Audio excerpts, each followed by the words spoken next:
Muito obrigado, Sr. Presidente. Cumprimento os Srs. Deputados, cumprimento o Sr. Ministro Fernando Medina. E deixe-me dizer-lhe, Sr. Ministro, que se gerirmos as finanças como gerimos o tempo deste intervalo, estamos no bom caminho. O que era para ser 15 minutos passou a ser 45, ou perto disso.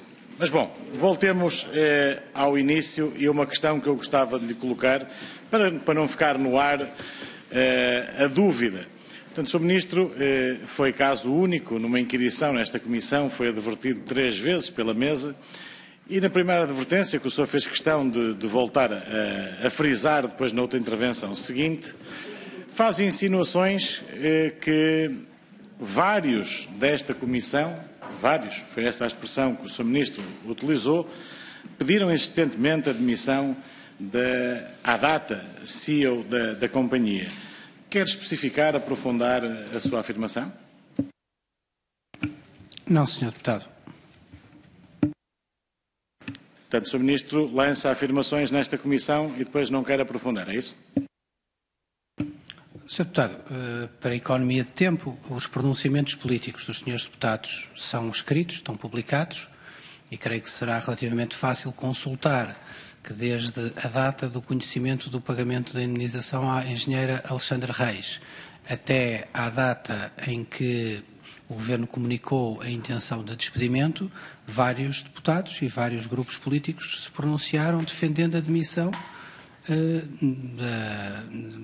da Presidente Executiva e do Presidente do Conselho de Administração da TAP antes do relatório da IGF. Isto é um problema de facto, não é um problema de opinião, e por isso essa informação está documentada. Por isso é que eu digo não no sentido de poupança de tempo.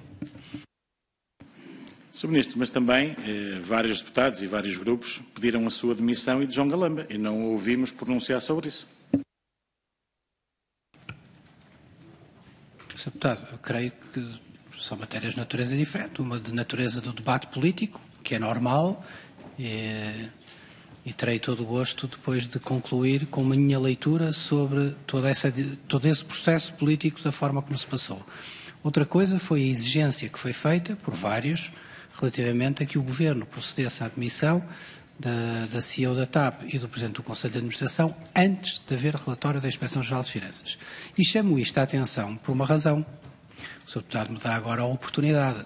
É porque alguns dos senhores deputados que faziam esse pedido, essa exigência junto do Governo, são hoje os mesmos que, com o relatório conhecido, vêm dizer que não se devia ter demitido, que a fundamentação não é sólida, que, no fundo, nada disto devia ter acontecido assim. Porquê? Porque o único objetivo, a única explicação que eu encontro, é que o objetivo foi sempre encontrar um ângulo de crítica que fosse mais favorável ao Governo do que, propriamente, encontrar uma linha de rumo sólida na gestão da coisa pública. Mas isso, Sr. Deputado, confesso que é estritamente a minha apreciação e a minha interpretação dos factos e não tenho nenhuma forma de o demonstrar. Muito obrigado, Sr. Ministro. Não entendo o Sr. Ministro também que uma forma de não cumprir integralmente a coisa pública é dar a possibilidade a alguém de se demitir quando, efetivamente, com base no relatório, tinha de ser demitida.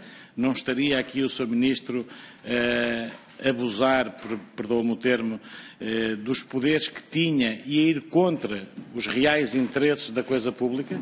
Dar a possibilidade a alguém de fazer algo que não devia fazê-lo porque se estava em condições de ser demitida, tem de ser demitida e ponto.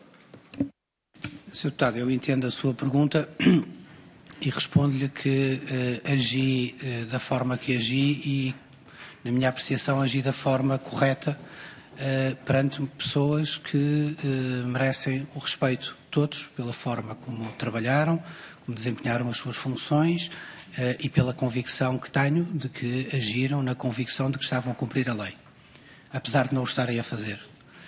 E, do ponto de vista do interesse público, o interesse público cumpria-se da mesma maneira, porque alguém que apresenta a sua demissão não tem direito a nenhuma indemnização e, por isso, não haveria lugar a pagamento de nenhuma indemnização e, por isso, o ato consumava-se exatamente da mesma maneira, com um menor dano reputacional. Mas, como digo, foi uma faculdade que abri à Presidente Executiva da TAP, não entendeu dessa maneira e por isso o processo seguiu como é conhecido. Muito obrigado. O Sr. Ministro reconheceu que, neste caso, a CEO da empresa agiu pensando que estava a cumprir a lei sem o estar a fazer. E eu pergunto-lhe se, atendendo aos resultados e à performance que a engenheira Cristina Weidner vinha tendo alcançado, depois de ter pedido autorização ao acionista, ao Governo, de lhe ter sido dada essa autorização, de terem sido negociados os valores dessa autorização, uma autorização tácita, como sabemos, se ainda assim não há uma atenuante e não devia haver uma conversa prévia no sentido de equilibrar as coisas e não levar para um despedimento. Senhor Deputado, eu agradeço a sua pergunta, porque essa, aliás, tem sido um dos itens que surgiu, um dos temas que surgiu na evolução da Comissão de Inquérito. Eu acho que seria um caminho impróprio de um Estado de Direito nós começarmos a separar a avaliação da gravidade da legalidade dos atos em função dos resultados obtidos. Mas nós isto parávamos onde? No universo do setor empresarial do Estado, das 126 empresas para as quais temos informação do ano de 2022, 71 apresentam resultados positivos. O Sr. Deputado acha que por essas 71 empresas, que envolvem centenas de gestores públicos, pelo facto de terem resultados positivos, estão acima da lei? Todos, eu sei que o Sr. Deputado não disse, eu estou a levar... Estou a tentar responder à dita questão das atenuantes. Sr. Deputado, todos os gestores públicos e muitos gestores há de empresas que dão prejuízo que não têm responsabilidade nesse prejuízo. Ou porque o setor da atividade assim o determina, ou porque circunstancialismos do momento assim o determinaram, não quer dizer que sejam piores gestores e que desempenhem pior a sua função. Mas vamos aos gestores com benefícios. Todos os gestores públicos têm que agir e trabalhar no quadro do cumprimento da lei. Esse é o pré-requisito de partida. E por isso esta ideia de achar que há uma atenuante porque se tem resultados positivos, não cumprir a lei, mas desculpe, a Administração da Caixa Geral de Depósitos, que tem mostrado resultados particularmente positivos ao longo dos últimos anos, isso significa que ganhou uma carta de alforria relativamente ao cumprimento da lei? Mas seria absolutamente inadmissível num Estado de Direito. O cumprimento da lei é condição básica, nuclear, é o quadro da lei. A lei é o quadro no qual todos nós, agentes públicos e gestores públicos, exercem as suas funções. E por isso tem que ser no cumprimento da lei que as empresas trabalham para obter os seus resultados. E por isso, confundir os dois planos, eu creio que seria contrário ao Estado de Direito e não seria de forma nenhuma apropriado. E por isso é que a classificação e a decisão que temos que tomar é uma das razões porque ela é difícil, porque se disséssemos assim, bom, estávamos a trabalhar com gestores e com equipas que de todo em todo já não estavam a cumprir bem a sua parte. Não se tratava do caso. Mas o que foi pedido e o que é a obrigação do Governo fazer é a classificação da ilegalidade.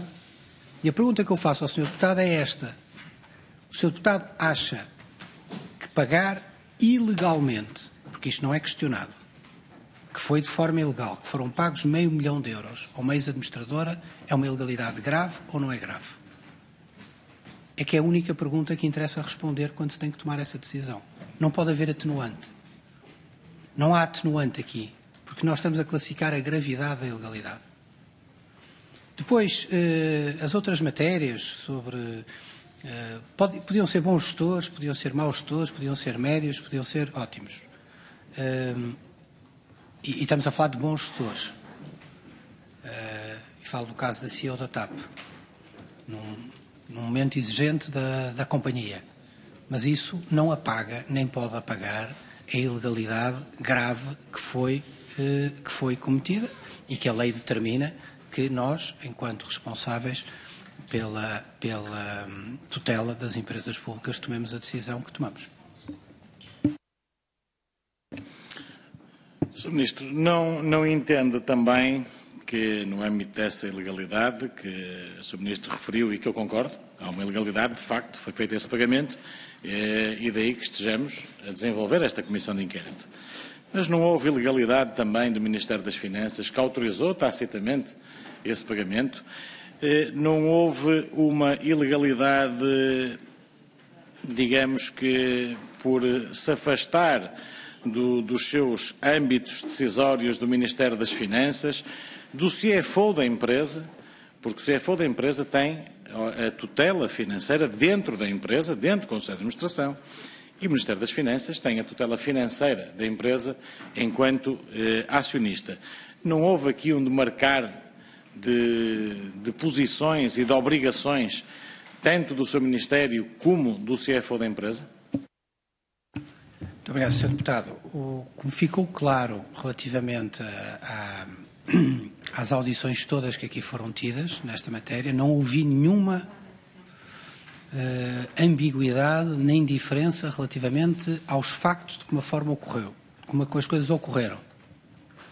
O Ministério das Finanças, como o ex-secretário de Estado e ex-ministros das Finanças aqui revelaram, não tiveram nenhum conhecimento de nenhuma forma da operação que tinha sido feita. Não tiveram essa informação. Não foram informados. Não foram informados dessa informação. E, aliás, considero, e esse é um dos motivos que justifica a demissão, é precisamente aquilo que vem destacado como ponto 3 das conclusões da IGF, que é a atuação dos gestores no âmbito do cumprimento das suas obrigações perante o Ministério das Finanças. E não foram cumpridas, em minha opinião. Porque, obviamente, deveria ter havido essa informação. Segunda questão, é bom situarmos e criarmos a diferença entre o que é a análise política e o que é a análise do ponto de vista da lei e das consequências da lei. O que a IGF determina e levanta é a ilegalidade de um pagamento que foi executado por determinação de duas pessoas. A determinação de CEO da TAP e Presidente do Conselho de Administração. É essa a decisão formal que está em causa. Foi essa a decisão feita através dos organismos internos da TAP para fazer o pagamento. Foi isso que aconteceu. Foi essa a decisão. E por isso, isto não se confunde com a leitura política de outra natureza relativamente àquilo que o Sr. Deputado fez sobre o saber da informação. Não. Aquilo que está em causa do ponto de vista do processo de admissão dos gestores, foram alvo do processo de admissão dos gestores, aqueles gestores que participaram, que tomaram a decisão efetiva, e a decisão ilegal é o pagamento de €500 mil naquelas circunstâncias. Porquê que a IGF não ouviu a engenheira Christine Weidner? Eu não quero pronunciar sobre matérias que, aliás, a Comissão teve aqui a oportunidade de se pronunciar de forma muito ampla. Gostava só de chamar a atenção para o seguinte. A engenheira Christine foi ouvida por escrito e gostava de sublinhar o seguinte. No quadro jurídico que eu conheço, começando, aliás, no destas comissões de inquérito, em matéria de comissão de inquérito, o Presidente da República e o ex-Presidente da República gozam da prerrogativa de resposta por escrito. Para um conjunto vasto de situações, os altos titulares de cargos públicos gozam da faculdade da resposta por escrito. Isto é, nos casos que a lei determina, que eu conheço, a resposta por escrito é uma faculdade que é dada a alguém. Não é uma penalidade, é uma faculdade que é dada a alguém. Não só pela economia de tempo, mas também por uma razão muito importante. É que tudo aquilo que dizem é escrito e registado nas exatas palavras de quem o diz. E por isso, não me querendo pronunciar sobre mais nada, deixo esta minha reflexão sobre a aplicação do mecanismo de audição por escrito. Muito obrigado, Sr. Ministro, mas não foi isso que eu lhe perguntei.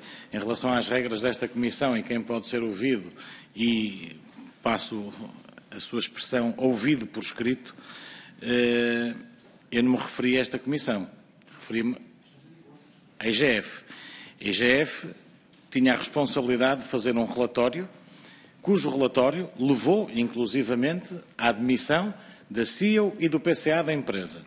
Portanto, o que eu lhe pergunto é se não está aqui uma ilegalidade formal. Portanto, há, e nós todos sabemos, uma demissão sem audição prévia e a senhora engenheira Christine Weidner disse, nesse mesmo local, que queria ser ouvida presencialmente e que não lhe foi facultada essa possibilidade. Porquê? Sr. Deputado, volto a pedir-lhe que não me questione sobre matérias que são da responsabilidade da Inspeção-Geral de Finanças e da forma autónoma como conduziu o relatório. Posso dizer duas coisas. Primeiro, como é do conhecimento público de todos, a engenheira Christine foi ouvida pela Inspeção-Geral de Finanças no relatório através de um depoimento por escrito que consta desse relatório e que o Sr. Deputado terá certamente lido. Eu li o relatório na íntegra e estava o depoimento da doutora Christine e da engenheira Christine, e por isso foi cumprido esse preceito. Segundo ponto, foi lateralmente que estou a partilhar que aquilo que é do meu conhecimento sobre vários mecanismos que a lei dispõe em diferentes circunstâncias, nesta comissão, noutros fora, da audição por escrito das pessoas, é entendido como uma prerrogativa que é dada e não é entendida como uma penalização que é dada. É só isto que eu queria sublinhar. É uma analogia. Não é diretamente transponível para nada. Estou a fazer uma leitura daquilo que é a existência de um dispositivo que existe no nosso normativo legal para várias matérias e que constitui uma prerrogativa que é dada em casos excepcionais, obviamente prerrogativa para benefício de quem a tem e não para prejuízo de quem a tem. Eu percebo essa prerrogativa, Sr. Ministro, e não querendo alongar muito mais sobre este tema, deixar-lhe só esta nota. O Inspetor-Geral de Finanças disse aqui que não a quiseram ouvir por escrito porque falava inglês e havia a dificuldade de tradução, e até porque já tinha falado aqui na Comissão de Economia umas semanas antes. Portanto, essa foi a justificação e acho, e o Sr. Ministro também compreenderá que muito mal vamos se não ouvimos a alguém presencialmente porque fala inglês. Acho que aí algo está a falhar. Mas não batendo mais neste assunto, há uma questão que eu tenho que lhe colocar. Secretário de Estado do Tesouro é um cargo de confiança. Um cargo que é o Ministro das Finanças que faz um convite. O Sr. Ministro disse, repetidas vezes, que só tinha estado com a engenheira Alexandra Reis uma vez. Como é que nos consegue explicar que convide para um cargo de confiança alguém com quem só esteve de uma forma frugal uma vez? Sr. Deputado, eu procuro recrutar nas várias vezes que ocupei funções públicas e que tive que constituir equipas, procuro recrutar as pessoas pelo seu valor e pela sua competência. Procuro não me cingir ao circuito daqueles que eu conheço, de forma mais ou menos profunda, daqueles que estão na minha esfera direta de conhecimento, daqueles que estão na minha esfera direta de conhecimento por via pessoal, por via partidária ou por outra via. E isto implica, obviamente, um processo de avaliação, não só das competências profissionais, mas também das competências e das qualidades humanas e éticas das pessoas. Procuro fazer esse esforço. Tenho que fazer esse trabalho, mas não vou abdicar disso só recrutando pessoas que são conhecidas e que são amigas, porque senão isso leva-nos ao pior que pode haver, que é abdicar da competência em favor da proximidade pessoal. Não o fiz. Aliás, não o fiz nas várias equipas que construí, não o fiz, aliás, na equipa atual que está no Ministério das Finanças, que é uma equipa de grande qualidade, uma equipa de grande competência, que tenho o privilégio de liderar e que tem pessoas que eu não tinha desempenhado profissionalmente, conjuntamente, não os conhecia desse desempenho. Agora, ouvi várias pessoas, fui ver os seus currículos, fiz uma avaliação cuidada, ponderada, relativamente ao perfil e personalidade dessas pessoas e posso lhe dizer, Sr. Deputado, que, por regra, tenho-me saído bastante bem. O mundo não é perfeito, não estamos isentos que as coisas não aconteçam bem, mas, por regra, tenho-me saído bem com as escolhas que tenho feito. Quem foram essas pessoas que lhe recomendaram a engenheira Alexandra Reis? Sr. Deputado, eu já respondi anteriormente ao Sr. Deputado. A engenheira Alexandra Reis é uma escolha pessoal minha. Em função do perfil que defini para a função, que é alguém que tivesse conhecimento significativo ao nível da gestão dentro de instituições públicas, bem como também, de preferência, relativamente à gestão no setor privado. Ouvi várias opiniões, recolhi sugestões de vários nomes, como normalmente faço, e depois tomei a minha decisão relativamente ao convite que dirigi à engenheira Alexandra Reis. E por isso é assim, por isso é que é uma escolha que me responsabiliza exclusivamente relativamente ao lugar da Secretária de Estado do Tesouro. Faz favor, Sr. Deputado.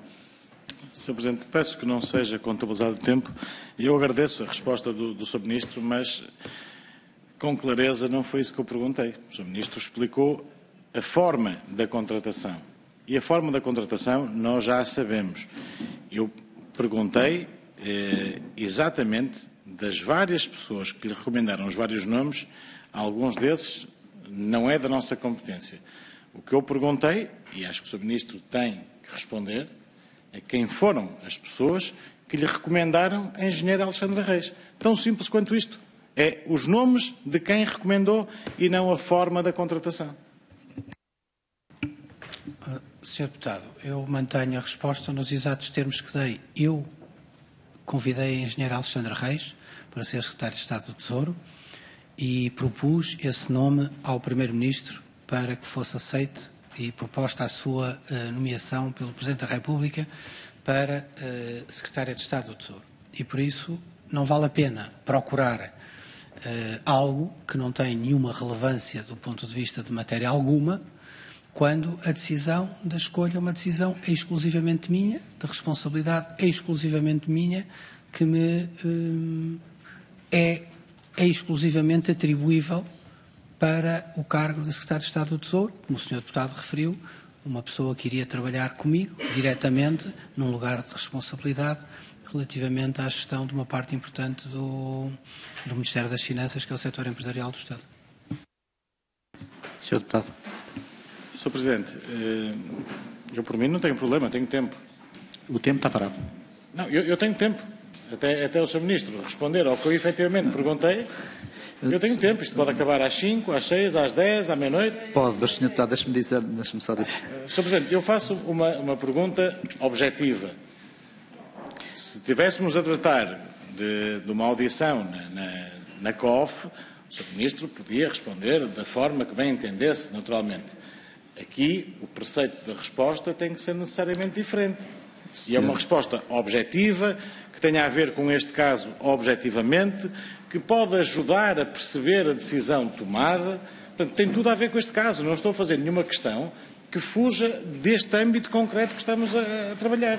Bem, portanto, Sr. Deputado Filipe Melo, como o Sr. Deputado, até como Vice-Presidente, bem sabe, pelo conhecimento que tem do regimento jurídico e do Código de Processo Penal, e sabe que nestas comissões de inquérito, tal e qual como nós presidentes, vice-presidentes, presidentes em substituição, não podem condicionar nem as perguntas nem a resposta, nem muito menos pode haver coação ou influência ou tentativa de persuasão na obtenção de uma resposta que o depoente eventualmente não entenda dar. O Sr. Deputado Filipe Melo sabe bem isso, e que, nos termos legais, isso só pode ser obtido quando é necessário, através de autoridades judiciárias, como sabe.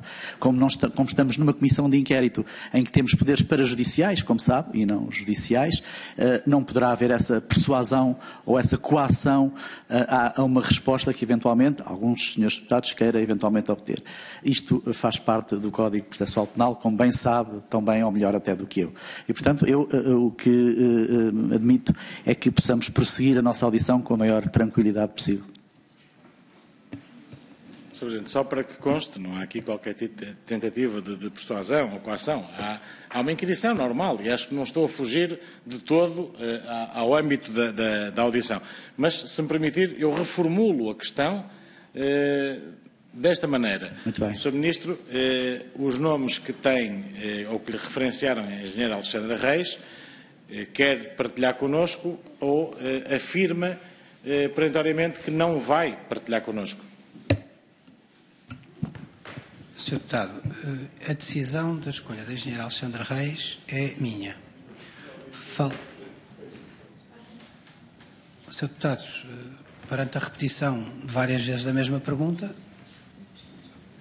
não sei porque se surpreendem, porque a resposta tenha exatamente o mesmo ponto de partida. Falei e recolhi opiniões de várias pessoas relativamente à escolha.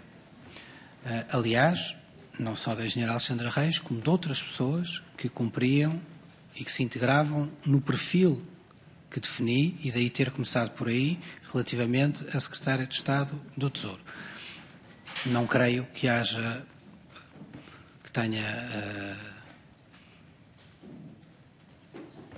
que passe daqui relativamente ao processo da escolha da Engenheira Alexandra Reis, quando ela é uma decisão minha e tudo o que se justifica é a jusante dessa escolha que é de minha responsabilidade.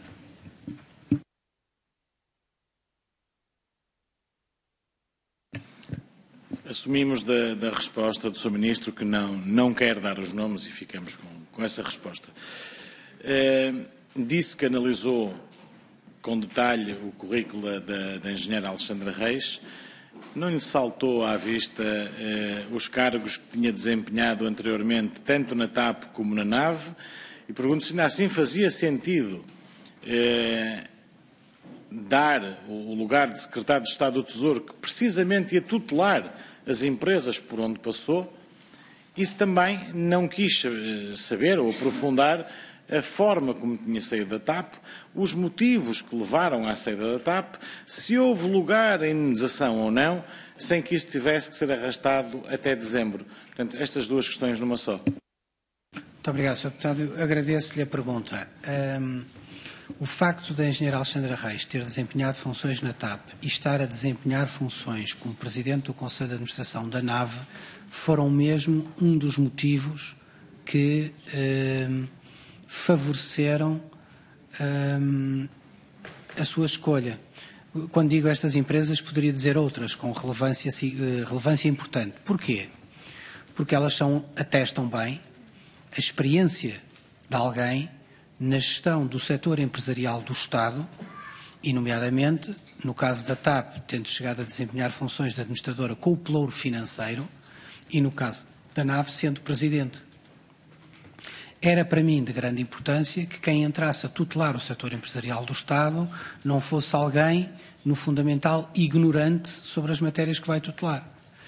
Os membros do Governo não têm que ser especialistas nas áreas que tutelam, mas há vantagem do ponto de vista da rapidez com que podem assumir as funções e com a eficácia que podem desempenhar as funções, se tiverem, de facto, conhecimentos relativamente às áreas que vão tutelar.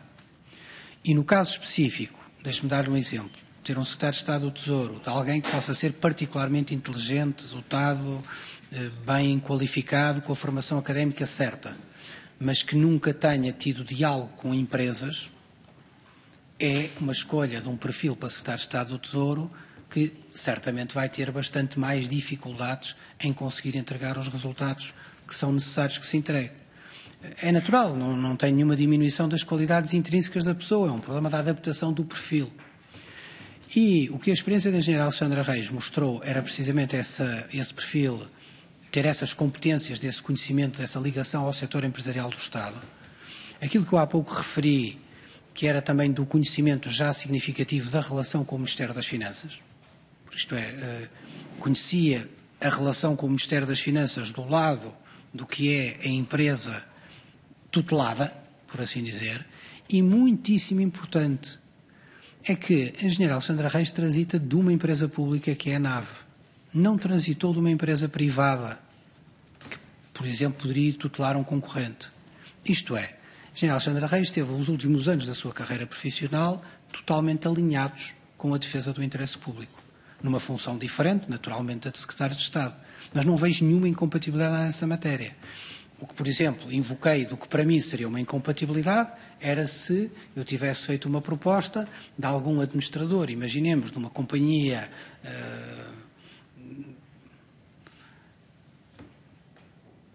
aérea privada, por exemplo, que fosse desempenhar funções como Secretária de Estado do Tesouro. Sim, isso eu acho que era uma incompatibilidade clara, altamente nada recomendável.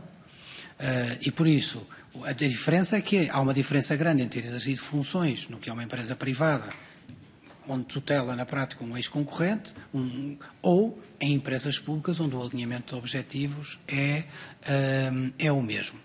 E devo dizer-lhe também que o facto da pessoa da pessoa em causa ter desempenhado funções a partir de presidente de uma empresa pública, dava também garantias relativamente a matérias que são importantes do ponto de vista dos currículos e da forma como as pessoas já estão habituadas à forma como exercem os seus cargos. Eu recordo que ambos os cargos, por exemplo, estão já sujeitos às obrigações que decorrem da lei relativamente a gestores públicos. Isso era, de facto, uma matéria importante. Isso já existia, já estava sujeito a esse escrutínio. E, por isso, vi isso como um ponto favorável e não como um ponto desfavorável na altura em que fiz o convite. Falta só a segunda parte da questão. O Sr. Ministro explicou detalhadamente a primeira. Falta a segunda parte, que teve a ver com... Se quiser repetir, que paramos o tempo. Sim, Sr. Presidente, se não se importa. Sr. Ministro, a segunda parte da questão tinha a ver com o ter despoltado ou não a questão de uma possível indemnização quando foi analisar o currículo da engenheira Alexandra Reis, a sua passagem pela TAP, a saída da TAP e a entrada na nave, se isso não lhe suscitou algum interesse em ir ver se houve alguma indemnização, a forma em como a desvinculação da TAP ocorreu, se isso não lhe suscitou qualquer interesse a quando da contratação. Sr. Deputado, quando convidei a engenheira Alexandra Reis, ela ocupava já funções como Presidente da nave. Ela ocupava já... Não, Sr. Deputado, ela ocupava já funções como Presidente da nave e, por isso, não fui fazer essa reconstrução. Tomei, aliás, por bom tudo o que tinha... Tomei, aliás, por bom, sem nenhum sinal de sentido contrário, e, aliás, vendo como favoravelmente o facto de ela ter sido proposta pelo então Ministério das Infraestruturas para a presidência da nave, e por isso vi isso como um facto positivo.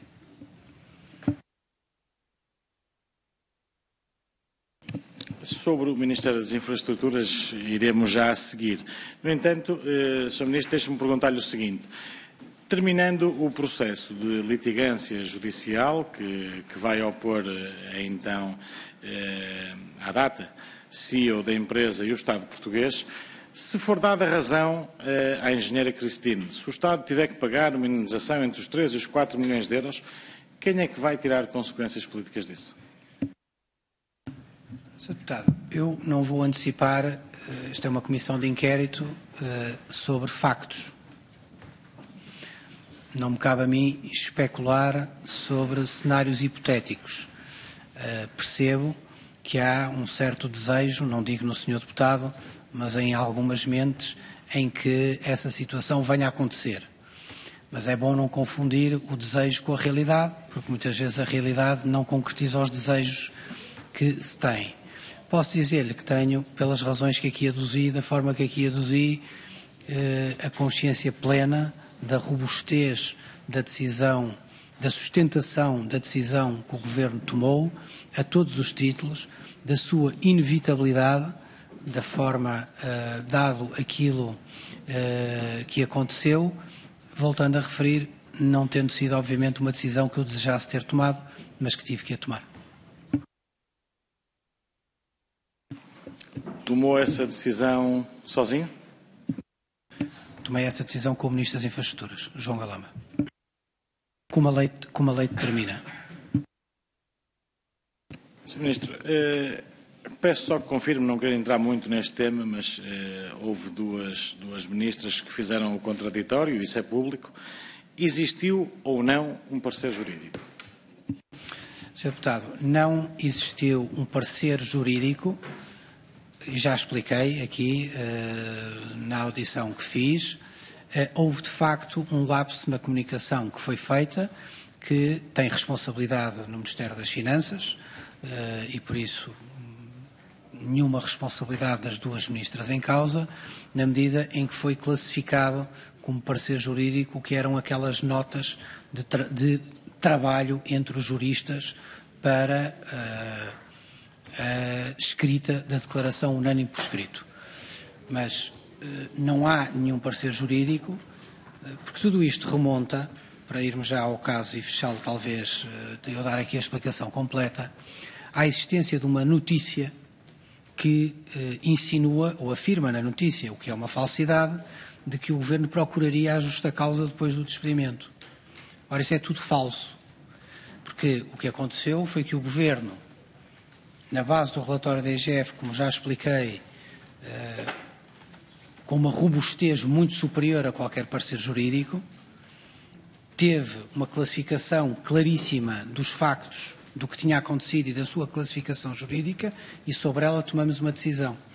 A partir daí, o que se passa já não é um processo de formulação da opinião jurídica, da opinião política, nem sequer da sua fundamentação jurídica que está feita no relatório da Inspeção-Geral de Finanças. Trata-se da elaboração de um documento que tem naturalmente importância, que é a deliberação da Assembleia Geral da TAP, que comunica aos dois administradores a intenção de demissão das suas funções. E por isso aquilo que foi classificado ou categorizado por nossa responsabilidade de parecer, na informação que transmitimos aos dois ministérios, não se trata obviamente de nenhum parecer, tratavam-se dos documentos de trabalho que foram rapidamente e de imediato entregues à Comissão e que são aqueles que os senhores deputados conhecem.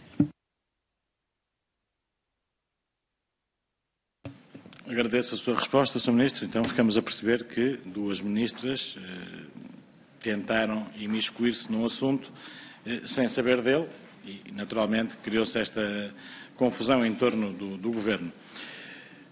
Confirma que disse que casos como os ocorridos na noite de 26 de abril não beliscam o valor da TAP?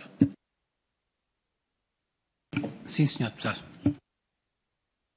Mas beliscam fortemente o acionista da empresa, ou não? Deputado, não me quero pronunciar sobre factos que, aliás, estão fora de algo sobre os quais eu só posso omitir opiniões pessoais que não são, obviamente, matéria creio eu, de relevo para o trabalho da Comissão.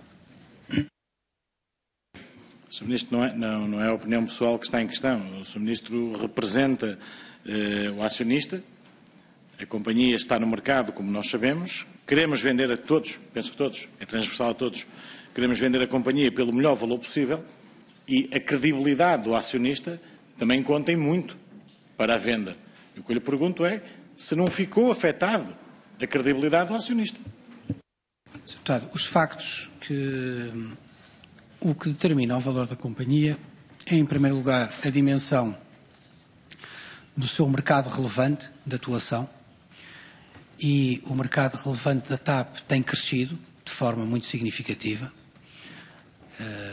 Já cresceu no ano de 2022, vai crescer ainda mais no ano de 2023 e tem perspectivas futuras estruturais e estratégicas de crescimento muitíssimo significativas.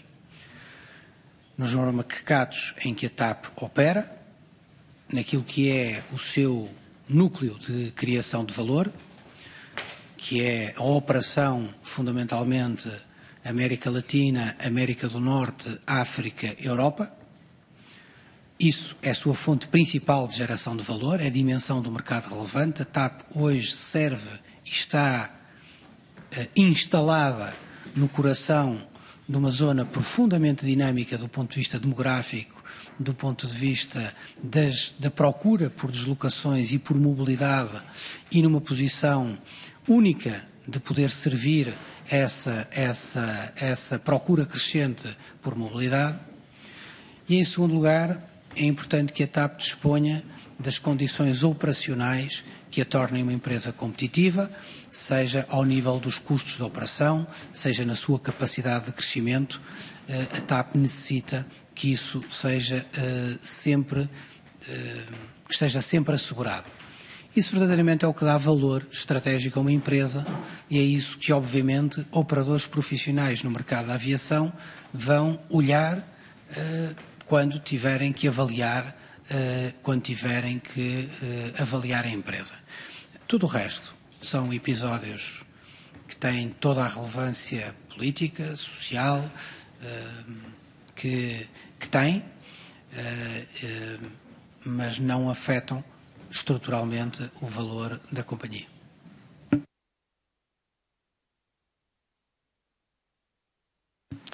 Qual é o problema político ou pessoal que tem o Sr. Ministro com o ex-Ministro das Infraestruturas, Pedro Nuno Santos? No âmbito desta comissão, o que posso testemunhar é que a relação que tive com o Ministro Pedro Nuno Santos enquanto Ministro das Infraestruturas e eu enquanto Ministro das Finanças foi uma relação absolutamente normal, cooperação.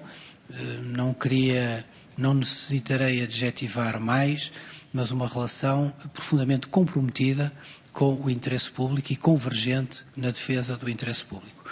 E foi uma relação que, aliás, pessoalmente, tenho como bastante agradável e profícua durante o tempo que ele exerceu funções. Então vou-lhe perguntar ao contrário. O ângulo inverso, qual é a sua leitura? Do ângulo inverso, qual é a leitura que o Sr. Ministro faz? Qual é o ângulo inverso? Peço desculpa. Se existe algum problema de relação política ou pessoal do ex-Ministro Pedro Nuno Santos para com o Sr. Ministro Fernando Medina. Sr. Deputado, essa pergunta terá que fazer ao ex-Ministro Pedro Nuno Santos. Eu transmiti o que é a minha opinião do tempo em que ambos ocupamos funções no 23º Governo. Bem, Sr. Ministro, foram só constatações tidas na comunicação social. Pedro Nuno Santos ataca Fernando Medina, Pedro Nuno lança farpa contra Medina, entre muitas outras. E depois, quando temos também a corroborar isto, um e-mail da chefe de gabinete do Ministro João Galamba a dizer que há uma ausência de comunicação entre as tutelas, que é um ponto de grande fragilidade para o Estado, que não há qualquer articulação entre os dois ministérios em relação à TAP. Isto estou a citar, não são palavras minhas. Está num e-mail da doutora Eugénia Correia, chefe de gabinete de João Galamba. Portanto, lança aqui farpas diretas na relação entre os dois ministérios. Aqui, Sr. Ministro. Portanto, o que eu lhe pergunto é, havia ou não uma relação saudável entre dois ministros que tinham um dossiê com a importância da TAP, que tinham naturalmente de participar ativamente na tomada de decisões, coisa que, e vamos ter tempo na segunda ronda de perceber que o Sr. Ministro não o fazia nas reuniões que teve na TAP, nunca participou simultaneamente com Pedro Nuno Santos, ao invés participou em duas com João Galamba. Portanto, isso pode ser sintomático de uma má relação, do mal-estar, de uma possível sucessão à liderança do Partido Socialista que pusesse em causa a TAP, porque isso é o que nos preocupa. A questão da liderança e da solução da liderança no Partido Socialista não nos preocupa minimamente, é um problema que não é nosso. Mas o mal-estar criado dentro de 2 ministérios que podia impactar negativamente no que é a gestão política da TAP. Muito obrigado. Sr. Deputado, em primeiro lugar, desfazer-lhe o erro. A citação que faz relativamente a esse texto da doutora Eugénia Correia não se reporta a mim nem ao Ministro Pedro Nuno Santos. Ou melhor, não se reporta ao tempo em que nós os dois assumimos funções.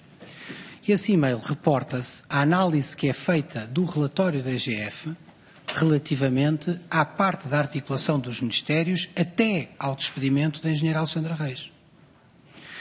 E o despedimento da Alexandra Reis aconteceu, por muito que alguns senhores deputados também tenham tentado esquecer ou ignorar o facto durante todo este tempo, antes de eu ser Ministro das Finanças. Eu não era Ministro das Finanças à época dos factos. Eu não exercia funções. Quando tudo isto ocorre, do ponto de vista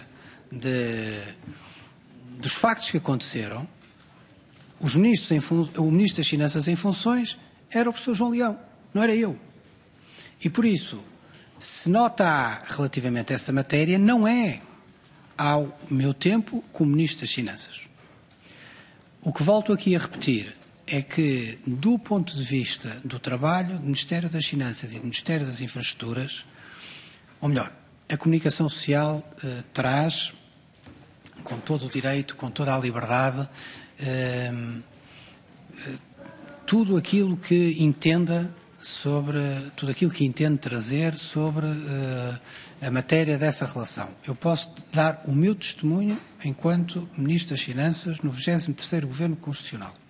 A relação com o Ministério das Infraestruturas, no dossiê da TAP e nos outros dossiês, e eram muitos, em que o trabalho conjunto é exigente e é necessário, falo, por exemplo, das infraestruturas de Portugal, onde se executa todo o plano ferroviário nacional, todo o plano rodoviário nacional, falo dos portos, falo do sistema de telecomunicações e da criação de infraestruturas de telecomunicações. Tudo isso implica uma relação estreita entre os 2 ministérios. O que eu tenho de relato a fazer da minha experiência de trabalho com o ex-ministro Pedro Nuno Santos, não tenho nenhuma palavra diferente de dizer que foi uma boa relação de trabalho, foi uma relação franca, uma relação cotidiana, uma relação, naturalmente, nunca isenta de tensões, mas é impossível num governo não haver tensões com o Ministro das Finanças. O nosso Presidente da Comissão é capaz de testemunhar isso bem. Significaria que um dos ministros não estaria bem a desempenhar a sua função, mas que decorreu com total normalidade e sempre com aquilo que é mais importante. Total convergência com a defesa do interesse público, onde as divergências, as diferentes opiniões eram debatidas com franqueza, de forma aberta, havia decisões e avançávamos.